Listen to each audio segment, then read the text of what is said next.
नमस्कार। आज से करीब 5000 वर्ष पहले महाभारत की युद्ध हुई थी। उसमें भी किस्सा कुछ यूँ था कि उसमें भी किस्सा था जो हिस्से के लिए था। दो न्याय अगर तो आधा दो, पर इसमें भी यदि बाधा हो तो दे दो, केवल 5 ग्राम रखो सारी धरती तमाम। अगर न्याय देना ही है तो आधा दे दो, अगर उसमें भी अगर कोई दिक्कत है तो कुछ न कुछ उस तरह से हमें संतोषजनक दे दो जिससे कि हम अपना भरण पोषण करेंगे। आज करीब 1 वर्ष होने को है। किसान आंदोलन पर आंदोलन किए जा रहे हैं। न हमारे सरकार के पास इसके लिए जवाबदेही है कि कब तक आंदोलन को समाप्त करेंगे, न हमारे किसान भाइयों के पास कोई तर्क है कि कब तक आंदोलन को समाप्त करेंगे। क्योंकि एक का कहना है कि हमें कृषि कानून वापस लेंगे नहीं, तथा दूसरे आड़े हैं कि जब तक कृषि कानून वापस होगी नहीं तब तक हम आंदोलन को समाप्त करेंगे नहीं। ओवरऑल इसमें देखी जाए तो दिक्कत लोगों को ही हो रही है, क्योंकि लोग ही परेशान होते हैं। रास्तों में ट्रैफिक की वजह से, आंदोलनों की वजह से, रेल रोकने की वजह से अनेक तरह की चुनौतियों का सामना करना पड़ता है। कौन है इसके पीछे जिम्मेवार, आज पूरा इस वीडियो में समझेंगे। किसान बेहाल हो और फिर भी कांग्रेस वाले उनकी वोट मांगने की हिम्मत कैसे होती है, मुझे तो यही ताज्जुब होता है। अरे बेशर्मी की कोई। आज इस वीडियो में समझने से पहले हम थोड़ा इंटरेस्टिंग बनाने के लिए इसे 2 हिस्सों में बांट देते हैं। पहले एक हो गए हमारे किरदार हो गए धृतराष्ट्र, दूसरे हो गए संजय। धृतराष्ट्र संजय से कहते हैं। संजय को हम इसलिए लेंगे कि संजय नीतियों का ज्ञानी है। उन्हें आप विदुर के नाम से भी जानते होंगे। हर एक बात पर तर्क देते रहते थे, लेकिन पिछले कुछ समय में वह भी अपना तर्क भूल गए हैं, क्योंकि ना उन्हें देश की चिंता है। वह भी अब धृतराष्ट्र के साथ ही मिलते नजर आ रहे हैं। और संजय क्या चल रहा है अपने देश में, संजय भी बड़ी शालीनता से जवाब देते हैं और कहते हैं, महाराज पूरा भारत वर्ष त्राहिमाम है, लोग परेशान हैं, मध्यम वर्ग महंगाई से परेशान है, किसान आंदोलन से परेशान है, किसान कानून से परेशान है, किसान के आंदोलनों से वजह से लोगों को आहत हो रही है, तथा महंगाई, बेरोजगारी ये सब तो चरम सीमा पर है। धृतराष्ट्र संजय से कहते हैं, इसके पीछे जिम्मेवार कौन है संजय?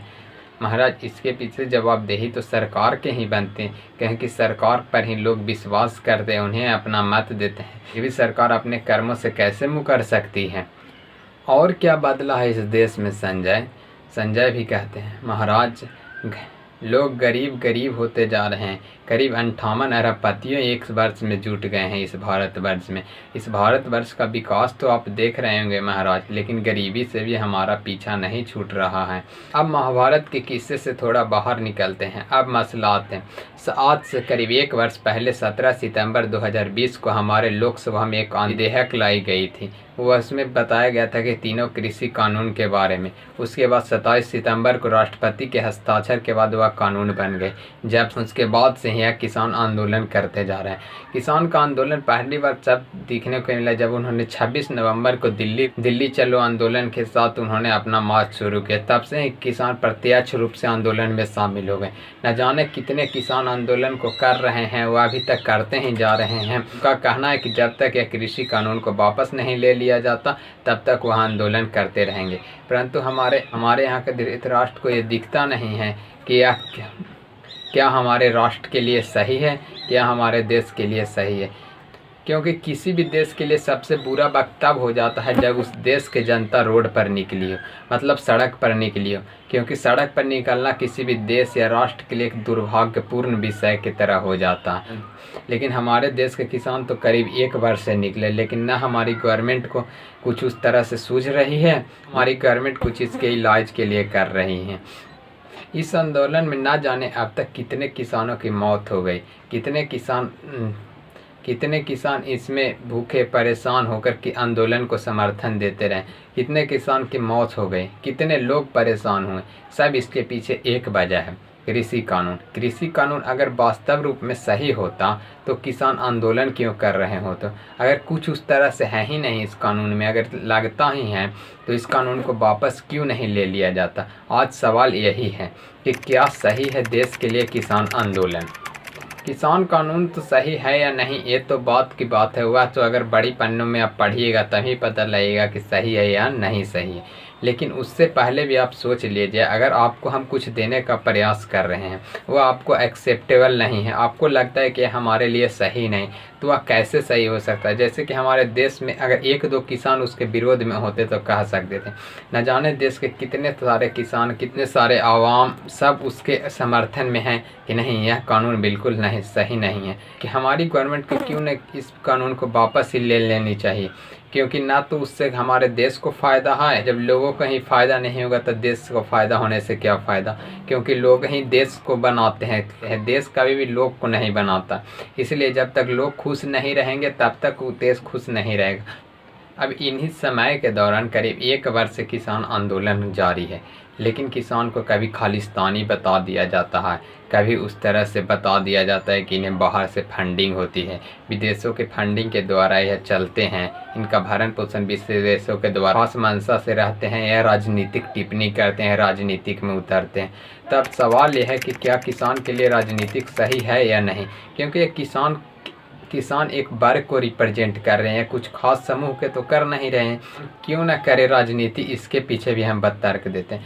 अगर आप ही गंभीर मुद्रा में होकर सोचिएगा, अगर आपकी मांगों को ना माना जाए तो आप क्या कीजिएगा। अगर मांगों को ना माना जाए तो आप सीधे सीधे आंदोलन कीजिएगा, आंदोलन से भी ना माना जाए तो क्या कीजिएगा, इस सरकार को हटाने का प्रयास कीजिएगा, जो आपके ऊपर जो ताकत होगी उसको हटाने का प्रयास कीजिएगा। उसी के लिए वह भी किसान भी कर रहे हैं, और वह उस ताकत को हटाने का प्रयास कर रहे हैं, वह उस तरह की सरकार को हटाने का प्रयास कर रहे हैं जो उनके पक्ष में नहीं। पिछले कुछ ही दिनों आप देखे होंगे कि उन्होंने बंगाल चुनाव में भी किसान सक्रिय रहे। अब यूपी चुनाव की बारी है, यूपी चुनाव में भी अगर सक्रिय होंगे तो सीधे सीधे घाटा सत्ताधारी पार्टी को ही होती है, क्योंकि उनको तो कुछ है नहीं खोने के लिए, परंतु इससे नुकसान सीधे सीधे सत्ताधारी पार्टी को ही होगी। क्यों, इसके पीछे क्या है सॉल्यूशन जो समझते हैं। किसान का कहना है कि जब तक एक कृषि कानून वापस नहीं लेंगे तब तक यह आंदोलन होता रहेगा। हमारी गवर्नमेंट इस कानून को वापस लेने के लिए एग्री नहीं हो रहे, तो देखना वाली बात यह है कि कब तक हमारी गवर्नमेंट एग्री होती है, कब होता है किसान आंदोलन का अंत। इस 1 वर्ष के दौरान ही दोस्तों देखेंगे तो कई तरह की हिंसा हुई। सबसे ज़्यादा भयानक हिंसा तब हुई जब 26 जनवरी को दिन हमारे देश के लाल किला पर, हमारे देश के प्राचीर लाल किला पर झंडा फहरा दिया गया। वह भी झंडा कोई कुछ लोग उन्हें खालिस्तानी भी कहकर पुकारे, लेकिन वह भी झंडा सीधा सीधा गुरुद्वारा का था, जिसका रिप्रेजेंट सीधे सीधे करता है कि यह किसी धर्म को करता है। लेकिन किसान तो कोई एक धर्म होते नहीं, यह तो एक पेशा है जिसमें अनेक प्रकार के लोग जुड़े होते हैं, चाहे वह हिंदू हो, चाहे तो मुस्लिम हो, चाहे अदर जातियों को हो, चाहे तो अदर जातियों को। तो इस तरह से कहना बिल्कुल उचित नहीं है कि यह खालिस्तानी है। अगर खालिस्तानी होते तो वही झंडा का आप तस्वीर देख रहे हैं, जो झंडा का तस्वीर मोदी जी के सर पर लगा है, तो क्या मोदी जी भी खालिस्तानी है?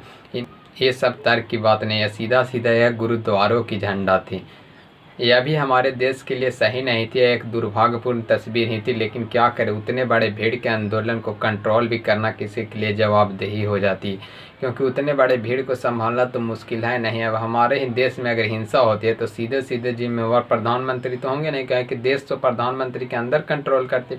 उसी तरह से उतने सारे भीड़ में अगर किसान आंदोलन को में अगर कुछ उपद्रव हो भी जाती है तो उसके लिए सीधे सीधे जिम्मेवार तो किसान होने नहीं चाहिए। अब देखने वाली इंटरेस्टिंग बात इसमें यह है कि क्या होता है इसका अंत।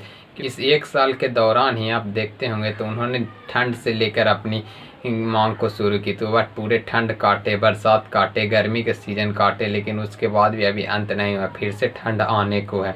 रामधारी सिंह दिनकर की एक प्रसिद्ध किताब रश्मि रथी है, उसमें भी इस बात का वर्णन किया गया है कि जो रश्मि रथी है बरसों तक वन में घूम घूम बाधा विघ्नों को चूम चूम सह धूप धाम पानी पत्थर पांडव आए कुछ और निकल। आशा करता हूँ कि आपको ये वीडियो बढ़िया लगा होगा। मेरा नाम है अभिषेक, धन्यवाद।